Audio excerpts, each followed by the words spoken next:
So as I mentioned in our last video for the road trip, I did talk about the road trip overall and how the experience was with supercharging and all that. Great experience.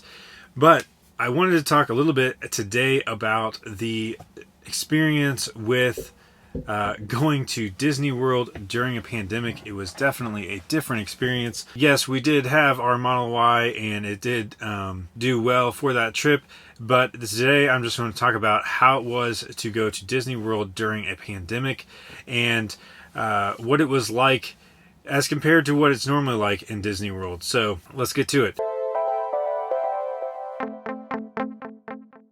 So first of all, Disney is limited capacity right now, so you have to reserve your spot at each one of the parks. You have to plan out which parks you're going to do.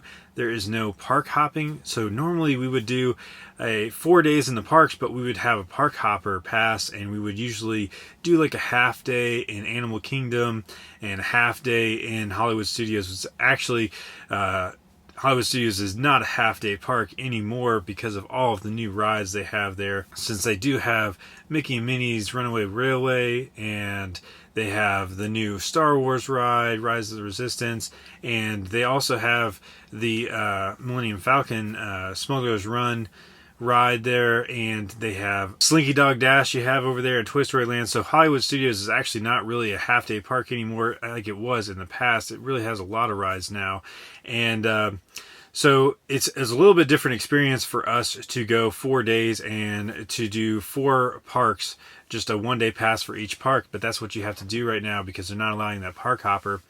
Animal Kingdom I still think is definitely a half-day park, especially the way we normally do it.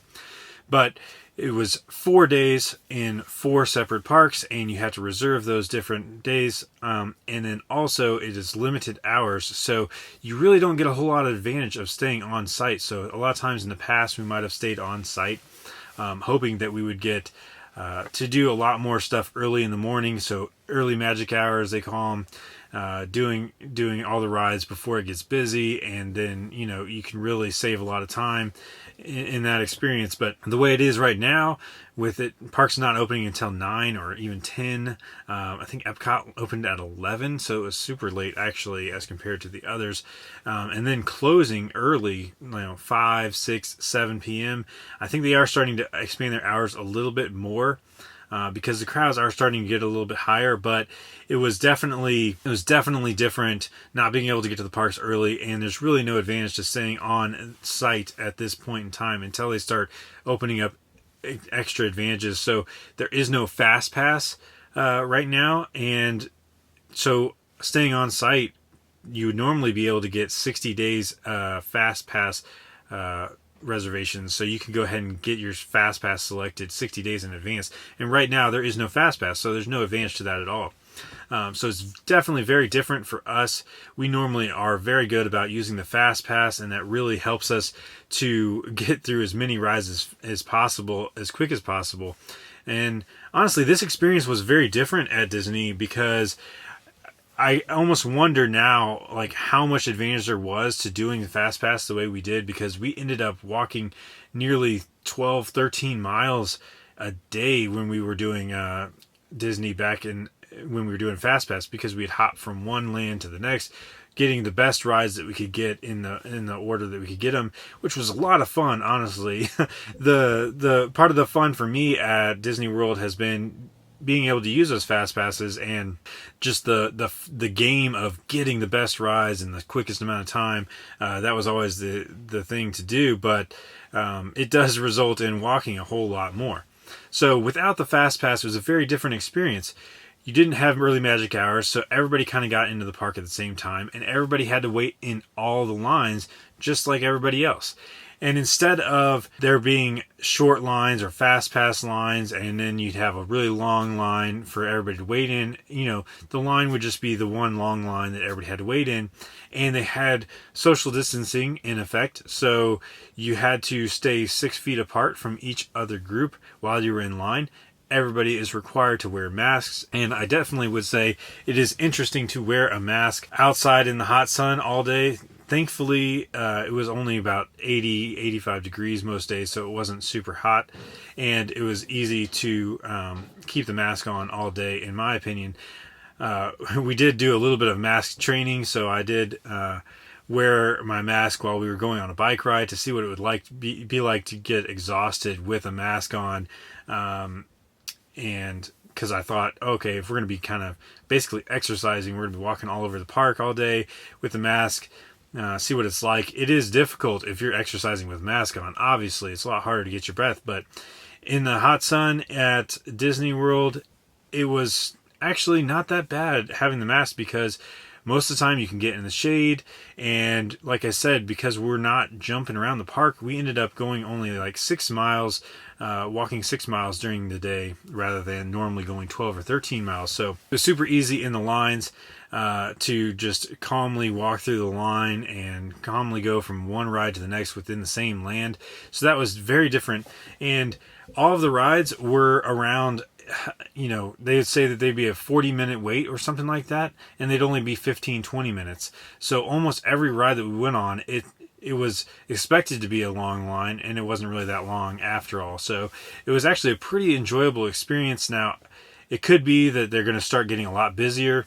I will say that at Hollywood Studios, it was very busy at Hollywood Studios, and felt like they're going to have to start doing Fast Pass or more hours or something to get that to work out.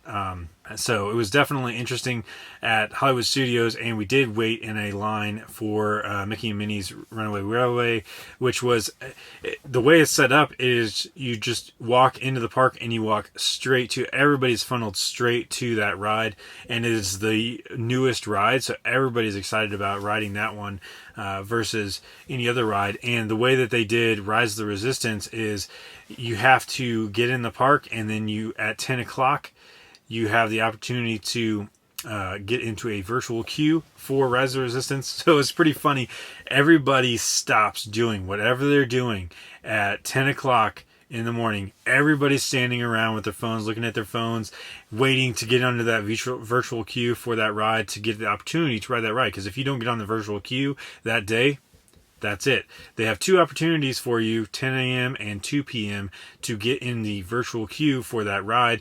But if you don't make it in on that ride or into that virtual queue, you basically just don't get to ride that ride that day, which is honestly pretty upsetting, especially because there is no park hopper. So you couldn't have a situation where you would go into that park in the morning, try to get the virtual queue, and then if oh, I'm way late in the virtual queue, let's go to the other park, have some fun in that park, and then come back later the day for that virtual queue.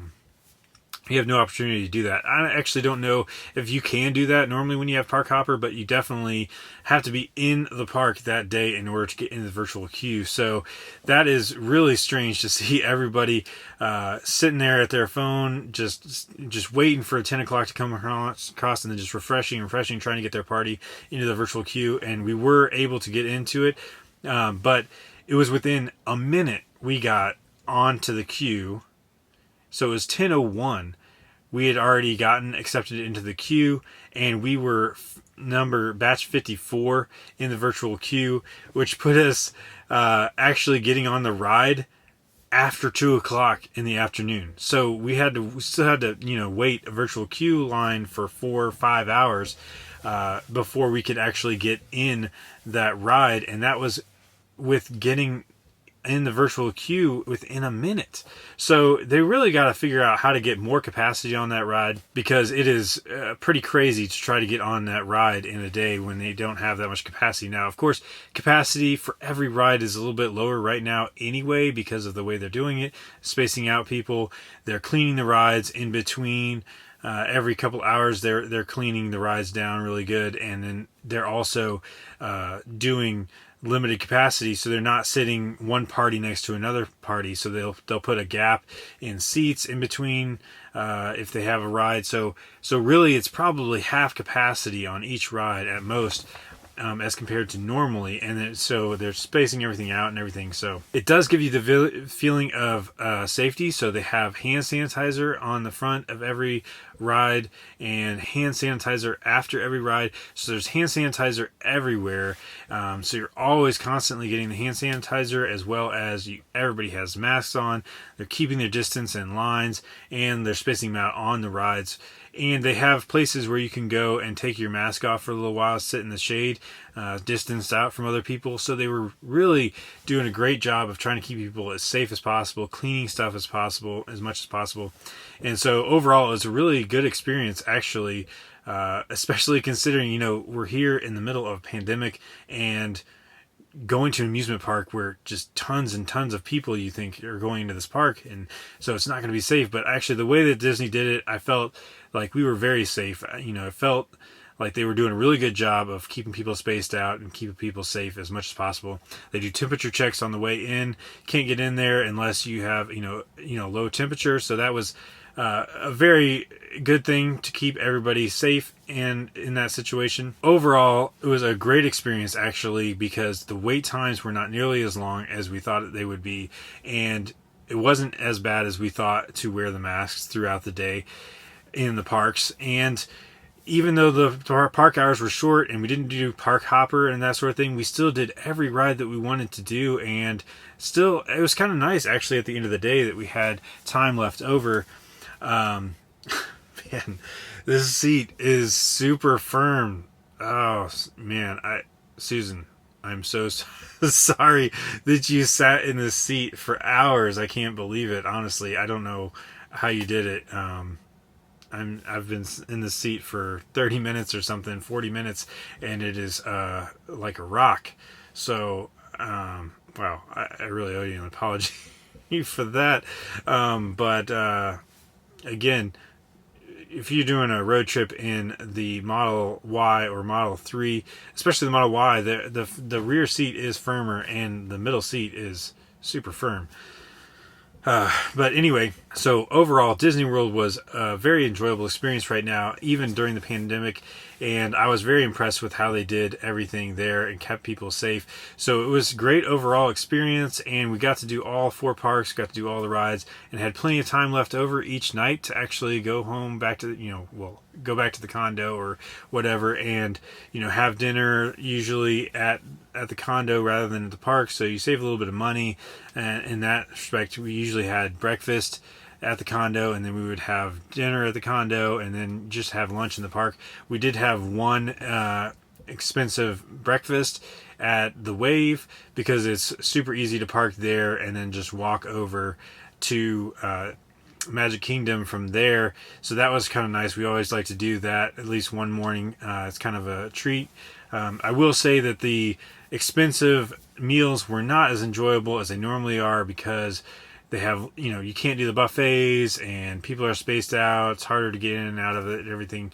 So the expensive meals were not nearly as enjoyable as they were when we didn't have to wear masks and that sort of thing. And they had the buffets, but nevertheless, it was kind of nice to park there at the Wave and at the Contemporary and walk into Magic Kingdom. That saves you $25 on parking. Of course, we spent a lot of money on that breakfast, so it's kind of like, it evens out, but it is nice to do that versus doing the boat ride or monorail over to Magic Kingdom is the other option. So overall, great experience with Disney World. I would recommend it right now, even in the pandemic. It's pretty fun to do, and it felt safe. So hopefully they will get back to normal capacity next year, and we can kind of maybe get through this pandemic without having to do all of these crazy things with masks and limited capacity and all that. Normally, we really enjoy going to Disney World, and we were really excited about doing a bunch of road trips this year. In our new Model Y, we were really excited about doing like a really awesome road trip, but honestly, things are so different right now with having to wear masks, and a lot of things are like not open as much as they are normally. So it's just really not as enjoyable to do big long road trips as it would have been. So I'm really excited for the opportunity, hopefully next year, to be able to get in our Model Y and go for a really awesome long road trip. and just, things being normal. But as always, thanks so much for watching. And again, this is not my normal content. Normally we're talking mostly about just the Tesla. As you can see, I'm in our Model Y right now. So normally we're talking about Tesla, efficiency and that sort of thing, but I just wanted this to make this video about Disney World and what it was like to go to Disney World during a pandemic. So if you like this video, please give it a thumbs up, and as always, subscribe. Thanks so much for watching, and we'll see you on the next one.